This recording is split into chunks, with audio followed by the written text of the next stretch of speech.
Au total, ce sont 27 billets de 10 000 francs qui auront été imprimés par cette femme d'une quarantaine d'années.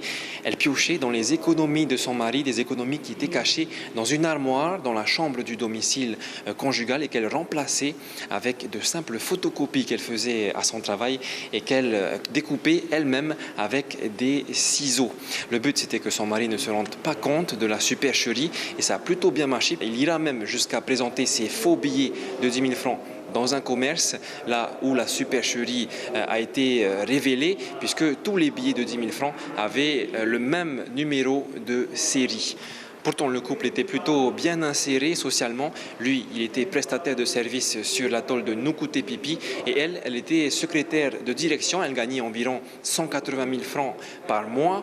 Mais l'avocat à la défense avancera plutôt un rapport à l'argent assez difficile pour le couple. On le voit en Polynésie française, on le voit un peu partout. Les couples ont souvent du mal à se parler de leur rapport à l'argent et encore une fois à la consommation. Ils ont tendance à appréhender ce sujet un peu tabou, chacun de leur côté, sans trop communiquer sur le sujet. Et ça peut amener à des difficultés dans le couple alors qu'il n'y en a pas par ailleurs. À la barre, elle accusera même son mari de ne pas participer assez aux dépenses ménagères. Le procureur a requis une amende de 40 000 francs sous la forme de timbres postaux.